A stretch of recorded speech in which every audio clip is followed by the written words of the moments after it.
My girlfriend just moved her personal slave into our home and he's doing everything she says, but I never knew the full extent of their arrangement, and now I feel really uncomfortable. I've, 24 male, been living with my girlfriend, 27 female, now for nearly a year. I've known from the beginning of the relationship, 2 years, that she had a personal slave, 30 male.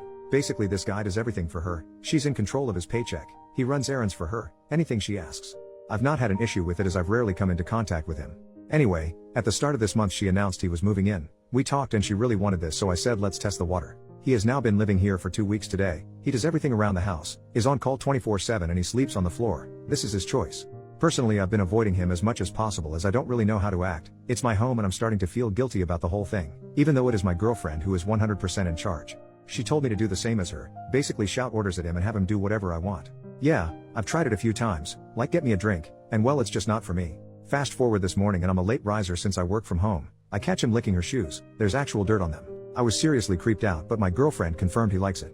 I really don't know what to do. Do you think I should run with the program as I'm fairly open-minded, or do you think this guy is genuinely being taken advantage of? He hands her $3 grand a month and she gives him $100 a week. Pretty nice financially as I'm not paying any rent, she's covering it all from this. Relevant comments.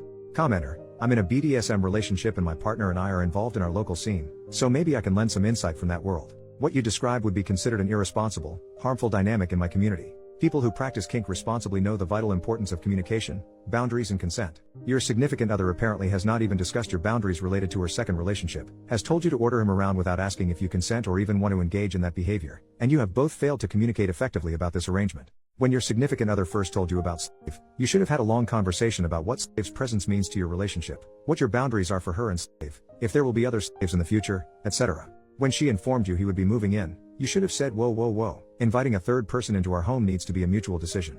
It's pretty unreal you've essentially swept this under the rug. This arrangement your significant other has with slave is extreme. 24/7 dynamics are about as hardcore as BDSM gets, and my community doesn't recommend trying this kind of dynamic unless you have years of experience with BDSM.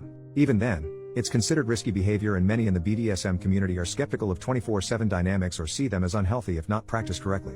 It's evident that your significant other is not experienced enough to practice a 24/7 dynamic responsibly, and she is likely harming you and slave as a result. Also, if you think their relationship is non-intimate because they don't have make love, you're wrong. Slave has given up his entire life for his fetish. He wouldn't do that unless he was getting deep intimate satisfaction from their arrangement. This isn't just some sweet deal where you guys get all his money and he runs your errands. It's not that simple. Your significant other may be comfortable with using slave, but you clearly are not.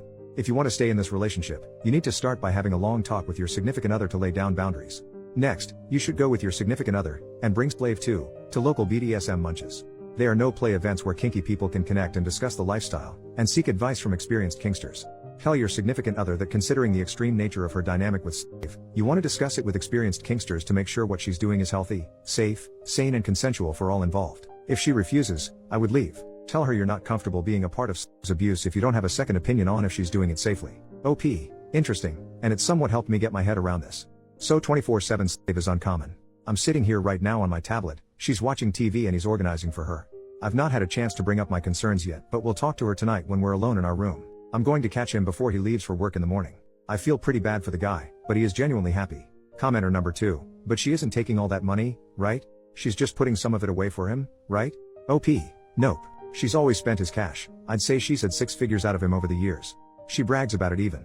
Update. Firstly, thanks for all great advice and to those who helped me get my head around this concept. Yesterday the slave got home around 5 p.m. I left him to his devices and didn't interact. My girlfriend got in around 6:30 p.m. and straight away was ordering him around. She asked me to have him do something, so I got him to change my printer's ink. I spoke with her when we went to bed, just to clarify as some have asked, this guy sleeps on the kitchen floor not in our room. Anyway, I started off by asking if she was sure he was mentally stable. She said yes and nothing else.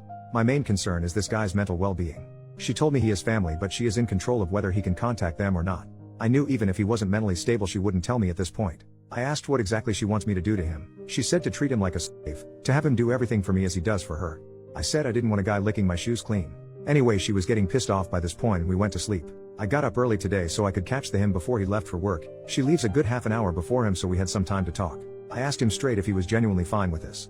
His response was something I wasn't expecting. Now before I get into this I want to reiterate I was until yesterday very ignorant on the whole topic. He isn't happy. It turns out she has had him under her spell for 6 years.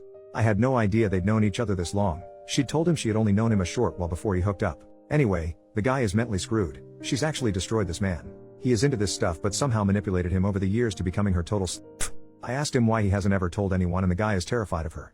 I'm guessing he is spilling his guts out to me as he's seen how I'm not into it all and probably realizes I'm freaked out by the whole thing. He begged me not to say anything to her. I reassured him and let him know that I'll help him out of this madness. I'm in total shock right now and I don't quite know what to do. This is a lot to take in. I tried to get him to skip work today, but it turns out she checks in on him at work through the Find Me app on the iPhone. I've worked out how much rent he's contributed to this place and I owe the dude $12,000. I've got no problem handing that to him this very minute. Help him leave and get a place and keep her away from him. What else should I do? I'm still in shock. I can't imagine what this man's been put through. Relevant comments. I'm assuming that you know this will end your relationship. If so, good on you for stepping up. This guy is broken and will snap back to your girlfriend the very first time she demands that he come back. He is going to need support. Does he have anyone he van live with nearby? If you have the money, buy him a phone with a new number and take the old one away to make it harder for her to contact him. Law enforcement can't help you because he's consented to all of this, but see if he will agree to request some sort of restraining order. Good luck up. You are a rare breed. OP. Yeah, the relationship's over. My name's on the tenancy, not hers, so I'm considering asking her to leave and letting this guy stay until he's sorted. I don't know if that's a good idea though. For someone to put someone through this clearly means they're unstable. If she knows where he is, what will she do? As for money, I'll be giving him the $12,000. I can't see him ever getting what she's taken from him back. To be honest, I'm tempted to get the locks changed on this place and sell all her crap and give the funds to him. I have considered contacting the police, but he needs to be part of this process. I don't know the legalities of it, but surely she's done something illegal. The very last comment made by OP. I see it as my responsibility to help this man get his life back. He has family, so that's something. I don't know how tonight will play out, and honestly I'm scared of her right now. You've got to be one twisted individual to pull the wool over someone's eyes, mine, about the whole situation, not to mention actually doing this to the poor man. I'm going to call my sister. She's a social worker. I need backup on this as I don't know what kind of crazy crap she's going to pull. I feel having a female there would be better.